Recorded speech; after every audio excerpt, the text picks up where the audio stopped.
चलो देख लो, द्विघात समीकरण बता दे रहा हूं।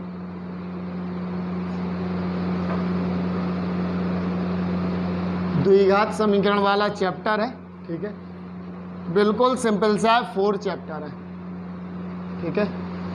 इसमें आपको द्विघात जो बहुपद वाला पहले समझना है कि द्विघात बहुपद क्या होते हैं, और आपको समझना है द्विघात समीकरण क्या होते हैं, ठीक है।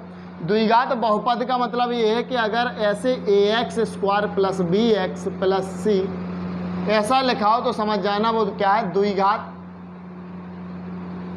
बहुपद।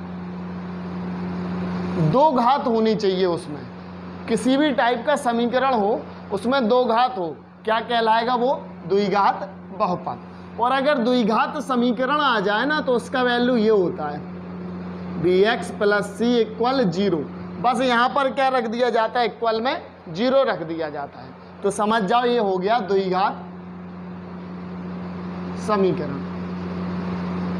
द्विघात बहुपद और द्विघात समीकरण में इतना सा डिफरेंट है। द्विघात मतलब दो घात, उसे बोलते हैं द्विघात समीकरण, ठीक है। तो ये दोनों चीजें आपको याद रखनी। जैसे एक एग्जाम्पल के लिए हम आपसे कहें द्विघात समीकरण पहचानना है तो 5x स्क्वायर प्लस का 6x प्लस 4 इक्वल 0, इसमें पावर 2 है, दो घात है, तो इसका मतलब ये द्विघात समीकरण है, ठीक है। द्विघात समीकरण पहचानने के लिए इतना सा बहुत है। इसमें पूछा जाता है मानक या व्यापक वैल्यू लिखी जाती है किसी समीकरण की, तो कैसे क्या होता है वो हम आपको बता दें। जैसे कि एक और एग्जाम्पल देख लीजिए आप, इसमें एक एग्जाम्पल दे रखा है 4x minus 3x square plus का 2 इक्वल 0 का मानक या व्यापक रूप लिखिए। मानक रूप या व्यापक रूप, मानक या व्यापक रूप पूछा जाएगा। तो मानक और व्यापक रूप का भी मतलब क्या होता है, द्विघात समीकरण। इसमें अपन को द्विघात समीकरण ही बताना है। अब आप समझिए, इसमें ये सिस्टम से लिखा है क्या द्विघात समीकरण। द्विघात समीकरण का रूल क्या होता है, ax स्क्वायर प्लस का bx प्लस c इक्वल 0। मतलब अगर द्विघात समीकरण के रूप में लिखा होता तो सबसे पहले क्या होता, पावर बड़ी, मतलब 2 पावर जो है वो सबसे पहले होती, फिर उससे छोटी पावर, फिर इसके बाद कोई नंबर। तो यहाँ पर कोई ऐसी पावर है क्या सबसे आगे 2 पावर वाली है क्या, नहीं है, तो आपको बनानी पड़ेगी। मतलब बड़ी पावर पहले लिखना पड़ेगा, उसके बाद उससे छोटी पावर, उसके बाद फिर नंबर, फिर इक्वल 0। ये हो गया मानक रूप। समझ में आ गया। ये वाली वैल्यू जो है एक्स स्क्वायर वाली पहले लिखना है, इसके बाद फिर दूसरी वैल्यू, फिर इसके बाद कोई नंबर, ठीक है। तो ये थे मानक रूप और द्विघात समीकरण। इसमें जितने भी एक्सरसाइज में क्वेश्चन है, हम आपको क्वेश्चन भी बता रहे हैं, सो क्वेश्चन देख लो आप। मिटा दें इसे, क्या लिखना है,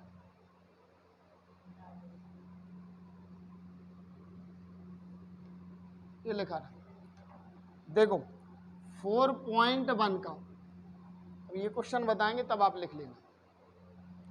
4.1 का पहला क्वेश्चन है, इसमें कह रहा मानक रूप बताइए।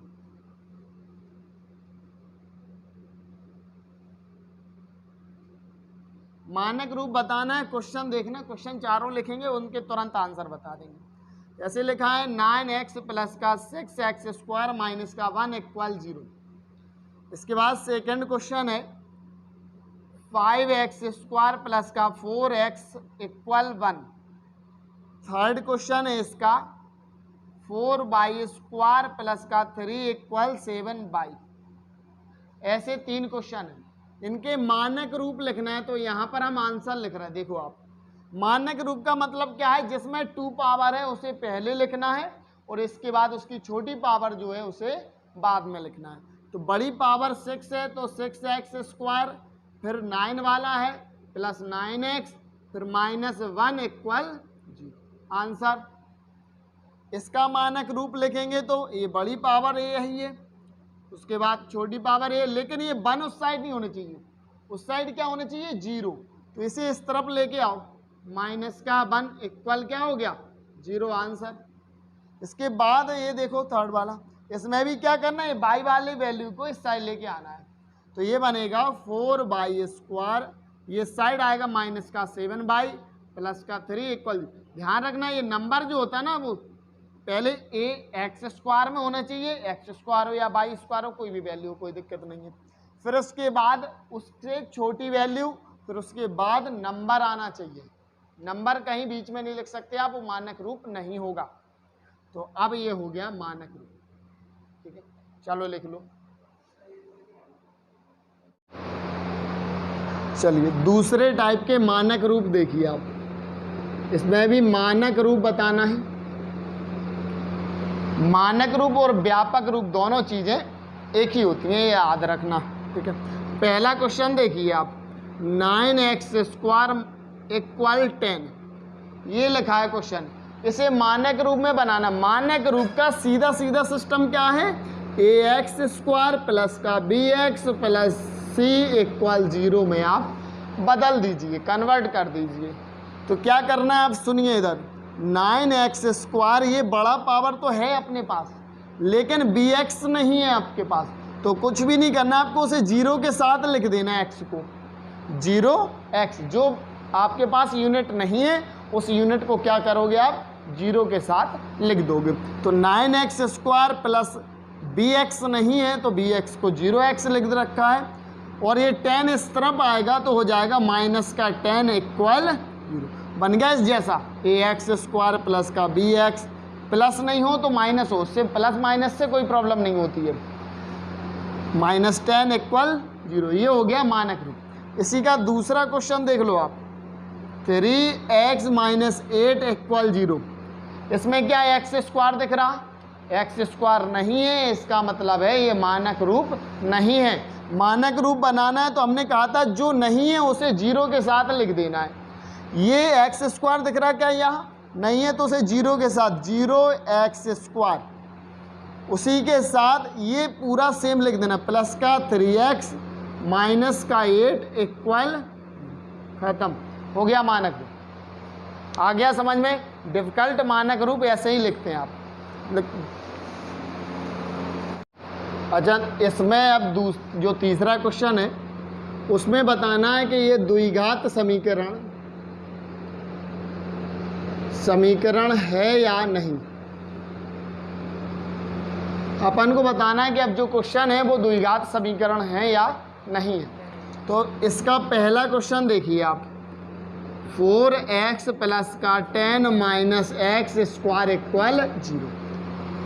अपन को बताना है कि ये क्वेश्चन जो है द्विघात समीकरण है या नहीं है, जांच करना है। लिखा होगा जांच कीजिए कि निम्नलिखित समीकरण द्विघात समीकरण है या नहीं है।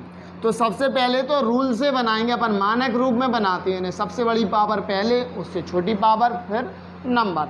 सबसे बड़ी पावर है माइनस का x², फिर उसके बाद है 4x, फिर है 10 = 0, ठीक है।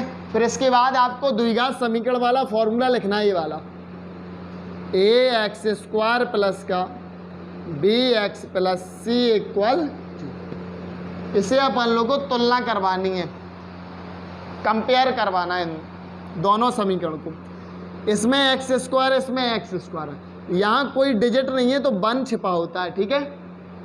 a = क्या हो गया, माइनस का 1, b = 4 और c = 10। आ गया समझ में। इतनी सी डिजिट अपने पास निकाल लेनी है। फिर आपको चेक करना है क्या x² है आपके पास, ये आपको देखना है। x² होना चाहिए। x² है क्या आपके पास, सवाल में है, अपने पास x² है ना, तो इसका मतलब है लिख देना है x की घात 2 है तो यह द्विघात समीकरण है। समझ में आ गया। कुछ नहीं करना, जो इक्वेशन है उस इक्वेशन को अगर इधर उधर लिखिए तो उसे रूल से लिखो।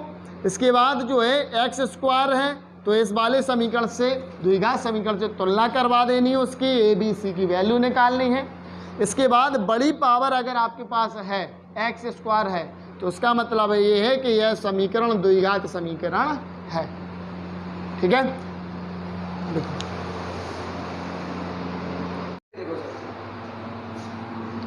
चलो देखो अगला क्वेश्चन है, इसमें थर्ड का देखो हमने आपको समझा दिया है, उसी टाइप के थर्ड वाले क्वेश्चन, और इसमें जो कुछ क्वेश्चन बच रहे हैं जो हम नहीं करवा रहे हैं वो होमवर्क के लिए दे देंगे हम, ठीक है। चलिए इसका नेक्स्ट क्वेश्चन है 4th नंबर वाला, x minus 2 x plus 1 equal then x minus 1 और x प्लस 3। ये क्वेश्चन है, इसमें पूछा गया है कि ये द्विघात समीकरण है या नहीं। चेक करके बताना है कि ये द्विघात समीकरण है या नहीं। समझिए x का आपको क्या करना है, कभी भी ऐसे ब्रैकेट वाले क्वेश्चन आ जाए ना तो फर्स्ट डिजिट का दोनों डिजिट में मल्टीप्लाई करवा दो, फिर उसके बाद इस वाली सेकंड डिजिट का दोनों में, मतलब पहले इसका दोनों में फिर इसका दोनों में गुणा करवाना है। मतलब x का x में गुणा करवाओगे तो हो जाएगा x², क्योंकि गुणा में घातें जुड़ती हैं, पावर ऐड होती हैं, ध्यान देना, ठीक है। x का x में हो गया x² प्लस लगाएंगे x का 1 में करेंगे सो ओनली x। अब -2 का दोनों में होना तो माइनस प्लस माइनस, और 2 का x में होगा तो 2x। फिर इसके बाद ये माइनस है और ये प्लस है तो आएगा माइनस, 2 1 जा 2 इक्वल हो गया मल्टीप्लाई। ऐसे ही पहली डिजिट का दोनों में फिर इस डिजिट का दोनों में, x का x में मल्टीप्लाई होगा सो होगा x², x का 3 में होगा सो होगा 3x। फिर माइनस का x में करना, -1 का x में, तो 1 का x में करोगे तो x ही आएगा, और -1 और ये प्लस का क्या हो जाएगा माइनस, तो 1 का 3 में करेंगे 3 1 जा 3। अब आपको क्या करना है, सारी डिजिट को एक साइड आपको रख लेनी है जिससे आप सॉल्व कर सको। ये x² है, पहले इन्हें सॉल्व कर दे रहे, माइनस का, क्योंकि 2x में से 1x जाएगा तो माइनस का x बचेगा, माइनस का नंबर बड़ा है इसलिए, माइनस का 2 इक्वल x²। ये देखो आप, ये प्लस का ये माइनस का दोनों को घटा देंगे तो 3 में से 2 1 जाएगा तो कितना आएगा 2x माइनस 3। इसे इस तरफ ले आओ बस, x² माइनस x माइनस 2, इन सबको उठा के इस तरफ लेके आओगे तो सारे चिन्ह बदल जाएंगे। ये x² प्लस का इस तरफ आएगा सो माइनस का x², ये प्लस का है तो माइनस का 2x, ये प्लस का 3 इक्वल 0। ये प्लस माइनस का है, कैंसिल हो जाएंगे, ध्यान देना, सेम डिजिट होती है, प्लस माइनस की होती है तो कट जाती है। इसके बाद ये x वाला दोनों माइनस में है, दोनों जुड़ जाएंगे सो माइनस का 3x। इसके बाद ये दोनों घट जाएंगे सो 3 में से 2 चला जाए, क्योंकि 3 प्लस का है 2 माइनस का है तो घट जाएगा प्लस का 1 इक्वल 0। अब आपको पूछा गया था कि ये द्विघात समीकरण है या नहीं, अपन को बताना था कि द्विघात समीकरण है या नहीं है। तो ये इससे समझ में आ रहा है अपन को कि इसमें x² नहीं है, x² नहीं है तो ये द्विघात समीकरण नहीं है। अगर x² होता तो ये द्विघात समीकरण होता। चलो देख लो, इसमें भी अपन को बताना है कि ये द्विघात समीकरण है या नहीं है। सुन लो इधर, देख लो, द्विघात समीकरण है या नहीं है तो इसका पता करने के लिए अपन सॉल्यूशन करेंगे। पहले होल स्क्वायर का फॉर्मूला खोलेंगे। a प्लस बी का होल स्क्वायर का फॉर्मूला क्या होता है यहाँ हम लिख दे रहे हैं। a प्लस बी का होल स्क्वायर का फॉर्मूला होता है a² प्लस b² प्लस का 2ab, ऐसा कुछ होता है, ठीक है। इसमें फॉर्मूला खोल दो, इसे a मानेंगे, इसे b मानेंगे और फॉर्मूला करेंगे, ठीक है। सुनना, a² मतलब y का स्क्वायर प्लस b² मतलब 1 का square plus 2a into b equal हो गया a² plus b² plus 2ab। 3 का अंदर मल्टीप्लाई कर दूँ तो 3y प्लस का 3 बन जा 3। ये y² ये प्लस का 1 का स्क्वायर 1 ही होता है plus 2y equal 3y plus 3। सबको उठा के इस तरफ ले आओ, y² प्लस का 1 प्लस का 2y ये इस तरफ आएगा माइनस का 3y, ये इस तरफ आएगा माइनस का 3 इक्वल 0। बाई स्क्वायर, ये बाई बाई वाली वैल्यू है तो इन्हें सॉल्व करेंगे आप। 3y में से 2y जाएगा तो माइनस का केवल y बचेगा, क्योंकि माइनस का बड़ा है इसलिए माइनस का चिन्ह लगा दिया हमने। 3 में से 1 जाएगा तो 2 बचेगा, माइनस का 2 क्योंकि माइनस का नंबर बड़ा है, इक्वल 0। इसमें देखो सबसे बड़ी पावर 2 है, इसका मतलब ये है कि ये द्विघात समीकरण है। तो लिख देंगे बाकायदा द्विघात समीकरण है।